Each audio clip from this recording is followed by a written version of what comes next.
अगर 2003 के voter list में आपका नाम नहीं है तो उस परिस्थिति में आपको क्या करना है? तो देश में चल रहा है एसआईआर स्पेशल इंटेंसिव रिवीजन। यह एन्यूमरेशन फॉर्म, इसको फिल करके सबमिट करने का डेडलाइन दिया गया था 4 दिसंबर, लेकिन इलेक्शन कमीशन ऑफ इंडिया अब नया ऑर्डर निकाले हैं जहां पर यह बताया गया है ड्राफ्ट लिस्ट पब्लिश करने का डेडलाइन और एन्यूमरेशन पीरियड को और ज्यादा एक्सटेंड किया गया है। जो डेट पहले 4 दिसंबर था उसको अभी 11 दिसंबर किया गया है। एन्यूमरेशन पीरियड को एक्सटेंड किया गया है और ड्राफ्ट लिस्ट निकालने का डेट जो पहले 9 दिसंबर था उसको अभी एक्सटेंड करके किया गया है 16 दिसंबर यानी कि 16 दिसंबर। और तो और फाइनल वोटर लिस्ट रिलीज करने का जो डेट दिया गया है वो है 14 फरवरी। तो यह कुछ इंपॉर्टेंट डेट्स जो फ्रेश ऑर्डर के जरिए बताया गया है इलेक्शन कमीशन ऑफ इंडिया के द्वारा। तो यहीं पर आपको बता दूं, एन्यूमरेशन फॉर्म फिल करने का जो क्या प्रोसेस है, ये मेरा फॉर्म है, ये मेरे को बंगाली में मिला है क्योंकि मैं वेस्ट बंगाल से बिलोंग करती हूँ। तो यहीं पर इसको कैसे फिल करना है मैंने आपको पहले बता चुकी हूँ, डिटेल में बता चुकी हूँ, ताकि कोई गलती की गुंजाइश ना रहे। यहीं पर कुछ डाउट्स को क्लियर करना बहुत ही ज्यादा इंपॉर्टेंट है। कुछ लोग बहुत ज्यादा ओवर कॉन्फिडेंस लेकर के घूम रहे हैं कि मैं क्यों फिल करूं, मैं एन्यूमरेशन फॉर्म क्यों फिल करूं, मैं तो जन्म से भारतीय हूं। लेकिन जरा सुनिए, एन्यूमरेशन फॉर्म फिल आप कर क्यों रहे हो, मतलब करना क्यों है? एन्यूमरेशन फॉर्म फिल करके आप अपना नागरिकता ही तो साबित कर रहे हो। और जिनके नाम 2002 या फिर 2003 के वोटर लिस्ट निकल करके आ रहा है उनका हिसाब किताब कुछ इस प्रकार से है कि जिन लोगों का नाम 2003 या फिर 2002 के वोटर लिस्ट में मौजूद है उनको कोई भी सिटीजनशिप प्रूव करने की जरूरत नहीं है, क्योंकि 1987 के साथ अगर 18 जोड़ा जाए तो क्या होगा, तो 2002 या फिर 2003 ही आएगा।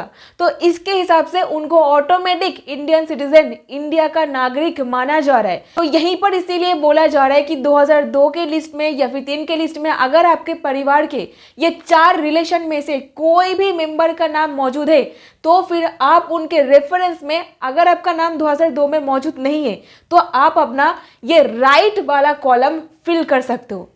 तो यहीं पर आपके 4 रिलेशन कौन है, आपके ग्रैंडफादर, ग्रैंडमदर, आपके माताजी या फिर पिताजी। तो ये 4 ब्लड रिलेशन को बहुत ज्यादा महत्व दिया जा रहा है ये एसआईआर प्रक्रिया में। तो फॉर्म को 2 तरीके से डिवाइड कर लीजिए कुछ इस प्रकार से। एक हाथ में पकड़िए जिनका नाम वोटर लिस्ट में मौजूद है और एक हाथ में पकड़िए जिनका नाम वोटर लिस्ट में मौजूद नहीं है। तो सबसे पहले फिल कीजिए जिनका नाम मौजूद है। उनका फिल करने के लिए कॉपी पेस्ट, मालूम है ना, copy paste, simply voter list से कॉपी पेस्ट कीजिए, भले ही वो इंफॉर्मेशन गलत है, डजंट मैटर। तो अगर वोटर लिस्ट में नाम मौजूद है तो सिंपली ये लेफ्ट वाला कॉलम फिल कर दीजिए, जैसे जिस तरीके से है उस तरीके से ही आपको लिखना है वोटर लिस्ट में जिनका नाम है उन लोगों के। और यहीं पर मान लीजिए आपके पेरेंट्स का तो नाम है लेकिन आपका नहीं है, जैसे कि मैं, तो मैं क्या करूंगी, मैं अपने माता या फिर पिता के रेफरेंस में जाऊंगी।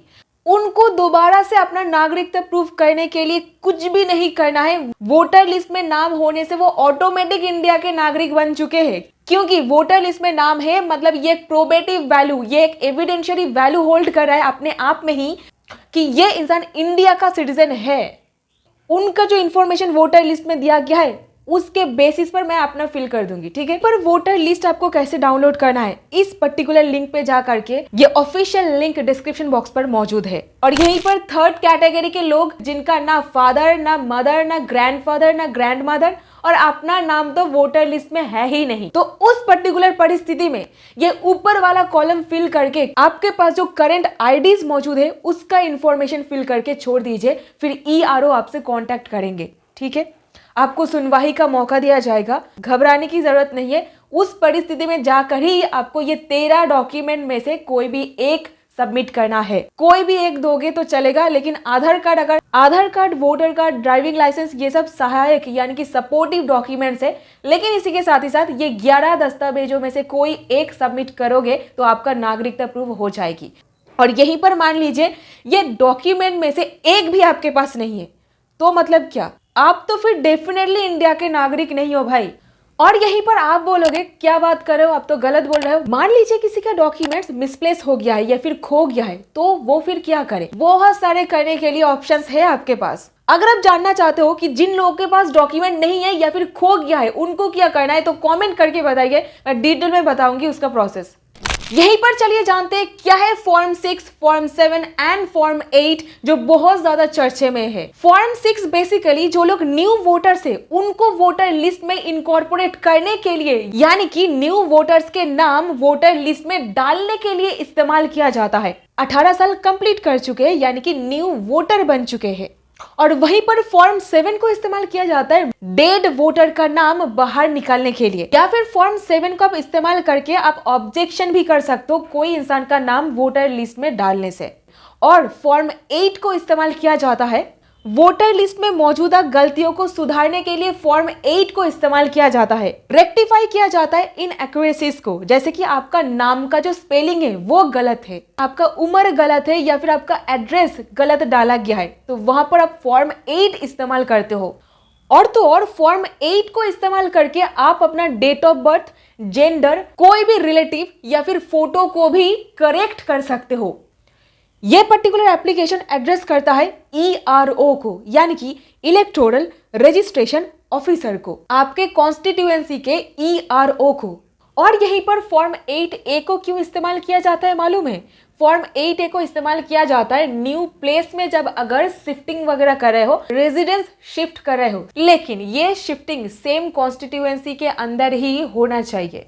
वहां के लिस्ट में आपका नाम ट्रांसपोजिशन करने के लिए फॉर्म 8A को इस्तेमाल किया जाता है। इलेक्शन कमीशन ऑफ इंडिया ने यह लिस्ट दिया है जिसके थ्रू आप अपना नागरिकता साबित कर पाओगे। और आधार कार्ड को इस लिस्ट में डाला गया है सुप्रीम कोर्ट के आदेश के बाद ही, वाया इस लेटर डेट के थ्रू इनकॉर्पोरेट किया गया है। लेकिन क्लैरिफाई कर रही हूँ, आधार एक सपोर्टिव डॉक्यूमेंट था, है और रहेगा। आधार देने से ही नागरिकता साबित नहीं हो जाएगी, क्योंकि आधार, वोटर पैन ज्यादा फर्जी बनते हैं। वोटर लिस्ट को साफ करने का काम चल रहा है भारत में। डी वोटर्स को आइडेंटिफाई किया जा रहा है और उनको निकाला जा रहा है। वेस्ट बंगाल में करीब 15 लाख डेड वोटर्स मिला है, द हिंदू का सोर्स। करीब 58,000 डुप्लीकेट वोटर्स मिला है, 2.61 लाख अनट्रेसेबल वोटर्स मिला है, और आइडेंटिफाई किया गया है 8.88 लाख वोटर्स जो ऑलरेडी शिफ्ट कर चुके हैं। तो ये था SIR को लेकर के कुछ इंपॉर्टेंट अपडेट, और सुप्रीम कोर्ट में इसके ऊपर सुनवाई चल रहा है। लेटेस्ट अपडेट जानने के लिए चैनल के साथ जुड़े रहिए। So that's it in this video. उम्मीद करती हूँ आपको इस वीडियो से कुछ ना कुछ वैल्यू मिला है। अगर मिला है इसे एक लाइक, चैनल को सब्सक्राइब और अपने दोस्तों के साथ को शेयर कीजिए ताकि जागरूकता बढ़े, लोग डरे ना बिना मतलब के। सो मिलते हैं ऐसी और वीडियोस के साथ। बहुत बहुत धन्यवाद।